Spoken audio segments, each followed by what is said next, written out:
Olá, minhas amigas e meus amigos, alegrias. Vamos falar um pouco da minha carreira na televisão brasileira. Teatro, televisão, cinema, literatura. Durante muitos anos da minha carreira profissional, eu me recusava a trabalhar na televisão, sobretudo na televisão Globo. Não tinha nenhum interesse em trabalhar na TV Globo. Eu vinha de uma luta anterior à ditadura militar, onde a Globo já era reacionária, onde o jornal O Globo, a TV Globo surge depois da ditadura militar, um ano depois de implantada a ditadura, estreia a TV Globo. Eu era um homem de teatro, sempre fui um homem de teatro. E não me interessava trabalhar, me vender meu caráter, a minha moral, vender os meus princípios, para uma emissora entreguista que apoiava a ditadura militar. Então eu comecei minha carreira teatral em 1966. E somente em 1988, 22 anos depois de ter iniciado a carreira teatral, é que eu fui aceitar trabalhar na televisão.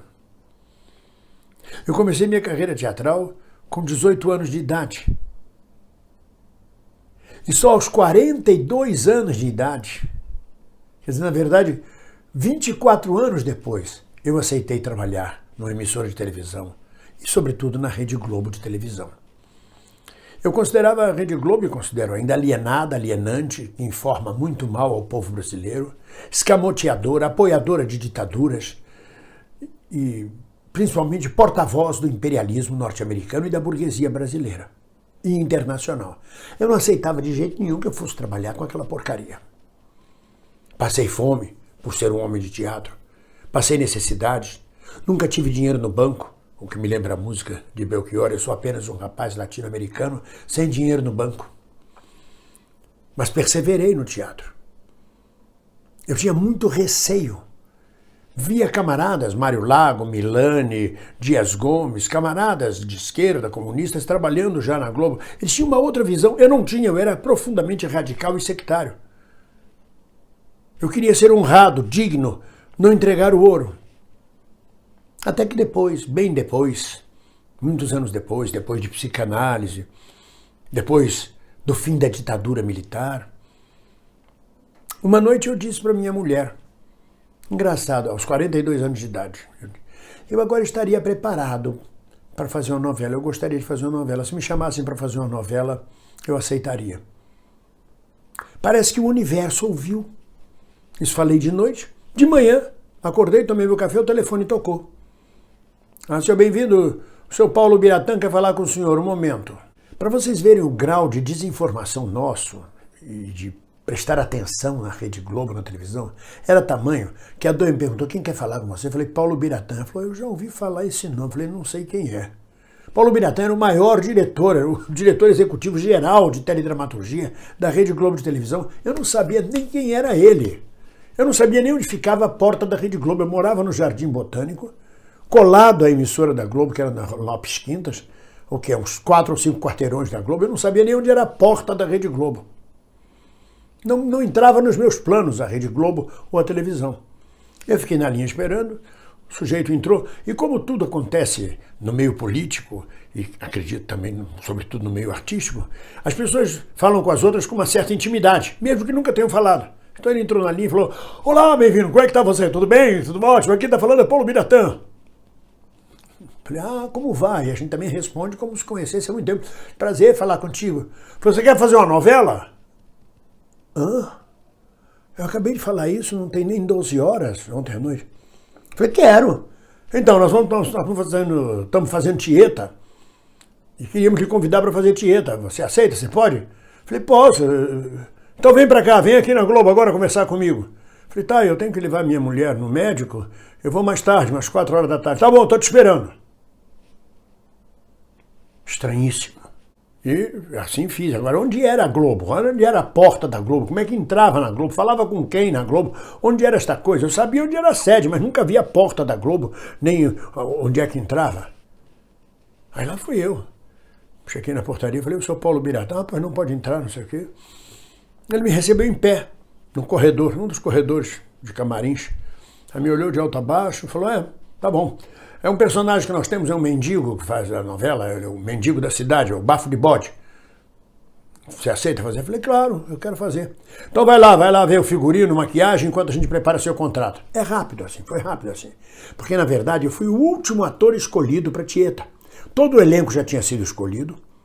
Quem ia fazer o mendigo, não sei qual era o ator, não pôde fazer. E eles estavam sem escolha para fazer o ator. E como eu estava em cartaz, por falta de roupa nova, passei o ferro na velha, no teatro, com muito sucesso, chamou a atenção. Alguém sugeriu a ele. Diz o Otávio Augusto, que foi Otávio Augusto, que sugeriu ao Paulo Biratã o meu nome. Ele me olhou, viu, achou que eu servia para o personagem, e lá fui eu. Para maquiagem, para caracterização de Vavá Torres, um grande mestre da caracterização, da maquiagem. Sentei lá, não conhecia ninguém, não sabia nada. Eu era um homem de teatro, eu sabia o que era uma caracterização. O Vavá falou, você vai fazer o mendigo? O Vavá falou, vou, como é que você quer? Eu falei, corta aqui o cabelo, faz um ninho de rato. Eu falei, mas você vai perder seu cabelo. Mas é um mendigo, é um ninho de rato. Eu vinha de teatro, eu não tinha firulas, cuidados com a imagem, como as estrelas de televisão tinham. Eu queria fazer o personagem verdadeiramente. Então transformou minha cabeça num ninho de rato. O cabelo era real, todo cortado. Falei, e os dentes? A gente passa verniz para tornar os dentes podres. Passa verniz no dente. Passa olheira. Bota graxa no que restou do cabelo para parecer sujeira. Suja as unhas também. Agora vai para o figurino. No figurino eu escolhi, olha, o senhor pode escolher vários paletós aqui, calça. E aí eu fui escolhendo, quem escolheu o figurino fui eu, aquele paletó, aquela calça, cinto. Falei, não, eu quero amarrar de barbante. Eu tinha visto mendigos amarrando com barbante as calças. Penduro umas latas aqui, que é a lata que ele toma café, que ele toma água, que ele carrega consigo. E uma vez pronto, fui lá assinar o contrato. O salário não sustentava a minha vida. Os salários da Globo sempre foram baixos. Eram altos para as grandes estrelas dele, mas para o resto do povo não. Com um detalhe muito difícil. Ela exigia exclusividade e tempo integral. Então você ganhava menos do que precisava para se sustentar e não podia trabalhar em outro lugar. Era muito difícil, mas eu queria passar pela experiência da televisão. E 2 dias depois eu já estava gravando. E passando pela experiência da televisão. Uma delas muito clara para mim foi na sala dos atores. Eu era um ator. Eu já tinha 24 anos de profissão de ator. Já tinha o registro profissional número 1 da Folha 1, do livro 1 da Delegacia Regional do Trabalho. Fui um dos que fizeram a lei que regulamenta a profissão de artista. No elenco eu já tinha vários companheiros que eu conhecia, como Beth Mendes, por exemplo, que era minha amiga. Então eu imaginava que aquilo era o mesmo ambiente de um teatro. Então, enquanto eu estava na sala dos atores esperando para gravar, estava lá uma conversa de Arlete Salles, Ioná Magalhães e mais uma outra atriz, as 3 conversando, e eu sentado em volta. E elas estavam falando uma conversa trivial que se tem. Porque lá em casa deu mosca, deu não sei o quê, deu inseto, já meio dedetização, paguei tanto, não sei o quê. Aí eu entrei na conversa, lá em casa também, nós dedetizamos. Elas pararam assim, olharam para mim, não falaram nada e continuaram conversando como se eu não existisse. Aí numa segunda tentativa eu entrei na conversa também. Nós estávamos em roda, sentados esperando para gravar. Mais uma vez elas pararam, me olharam, continuaram conversando como se eu não existisse. O Ari Fontoura, que estava do lado, que percebeu o meu constrangimento, me chamou e falou, não liga não, bem-vindo, essa gente é assim mesmo. Eles todos têm o nariz para cima. Eu sou grato até hoje ao Ari Fontoura por isso. Essa gente toda tem o nariz para cima. Eu vou te contar, quando eu vim do Paraná para trabalhar aqui na televisão, haviam 2 casais estrelares, Ioná Magalhães e Carlos Alberto, e Tarcísio Meira e Glória Menezes. Eles eram tão estrelares que o contrato deles exigia que eles tivessem um determinado número de closes por semana cada um. E de closes, por exemplo, então a Ioná tinha direito a 36 closes numa novela por semana. Eram contados os closes, quer dizer, a cara grande, e tinha que pegar do lado direito, que era o melhor lado dela, o perfil direito, e assim por diante. E ele me disse, então eu entrava para gravar, entrava para me maquiar, entrava na sala da maquiagem, estava o Tarcísio, a Glória, a Ioná e o Carlos Alberto, que eram o casal galãs da Rede Globo naquele tempo. Então eu entrava para gravar, para maquiar, entrava e dizia, bom dia, bom dia. Ninguém respondia, continuava todo mundo lá sendo maquiado. E todo dia eu entrava e dizia bom dia, ninguém respondia. Aí um dia eu entrei e não dei bom dia a ninguém, bem-vindo. Quando eu ia saindo, o Tarcísio Meira gritou, Ari Fontoura! Eu falei, pois não? Bom dia! Eu falei, vá a merda! Pronto, a partir desse dia todo mundo passou a me respeitar e a me dar bom dia e a responder o meu bom dia. Aqui funciona assim, com esse nariz em pé. E eu estava lá, pisando em cobras, escorpiões e serpentes, sem perceber o jogo desesperado de ganância por um lugar ao sol de cada um dos protagonistas, das pessoas em volta. Todo mundo queria ter seu momento de glória, aproveitar ao máximo a novela. Eu queria fazer meu trabalho de ator. Eu não estava pensando em ser famoso. Eu entrei lá para fazer um bom trabalho de ator, para interpretar. E foi pisando nessas cobras, escorpiões, serpentes, que eu fiz meu primeiro mês de trabalho. Eu sempre digo que Deus protege as crianças, os bêbados e os ingênuos. Alguém já viu bêbado cair de ônibus, cair de transporte público e se machucar? Não, cai, não acontece nada. Você vai saltar no primeiro degrau, quebra o pé. Bêbado não acontece nada. E assim lá fui eu gravar o Bafo de Bode nas externas, um personagem que tinha direito a apenas 1 minuto por semana. Ele aparecia para nada. Transformou-se num sucesso gigantesco, praticamente tomou a novela. A tal ponto que depois de 1 mês em cartaz, vieram me dizer, gente lá de dentro, olha, na verdade Luiz Fernando Carvalho, o diretor Luiz Fernando Carvalho, um dos diretores da novela, que veio me dizer, bem-vindo, você está incomodando muita gente, o pessoal está pedindo a morte do Bafo de Bode, porque você está passando por cima do cronograma do que estava planejado para os protagonistas. Você está assumindo o protagonismo dessa novela. Recua na interpretação, vai para a sombra. Você conseguiu sobreviver à ditadura, você vai conseguir sobreviver a isto. Dá um tempo, você não quer continuar essa novela? Falei, quero. Embora tinha tido um episódio que eu quase pedi demissão da novela. A Beth Faria só entrou no capítulo 15 e eu já estava no ar, fazendo o Bafo de Bode. Então, quando ela entra na novela, o primeiro encontro com ela, o primeiro encontro dela com alguém da cidade, é com o Bafo de Bode. É aquela famosa cena que eu digo, isso não é mais uma mulher, meu Deus, isso é uma plantação inteirinha de chibio, que foi a primeira vez que se falou chibio na televisão brasileira.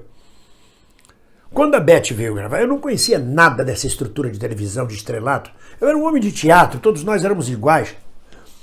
Todos nós participávamos da mesma forma, na mesma luta pela construção do espetáculo. Não, no dia que a Beth veio gravar pela primeira vez, desceu toda a diretoria da Globo, Paulo Biratã, os diretores todos, os técnicos, os autores, redatores, todo mundo na externa. Eles nem iam lá, mas no dia da Beth veio todo mundo. E a primeira cena dela era comigo. E eu fiz o texto, como o texto dizia, Bafo de Bode grita, se escandaliza vendo o derrière de Tieta. Aí eu fiz o que o texto mandava. Aí pelo alto-falante o diretor falou, menos bem-vindo. Eu não sei, menos, eu fiz menos. Menos ainda. Eu falei, sim, mas como menos ainda? Aqui está dizendo que ele grita.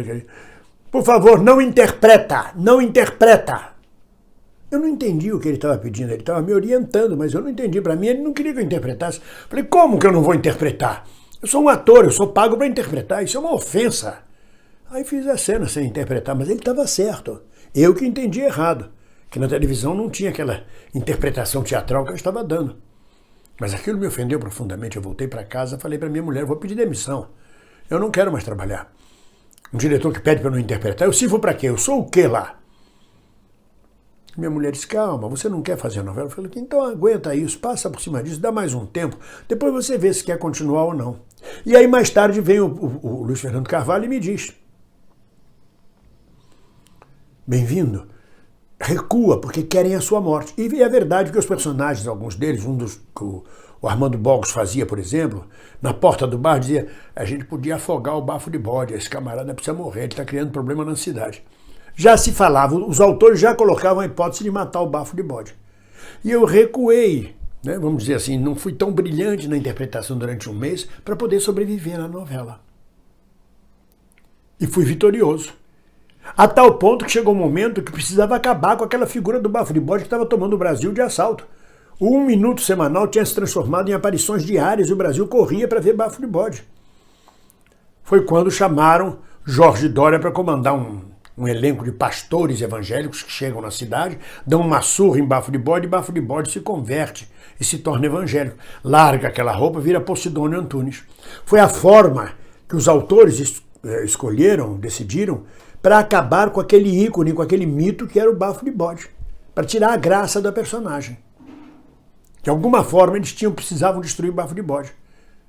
Parece-me que no texto original o Bafo de Bode seria o herdeiro de Mangue Seco ao final.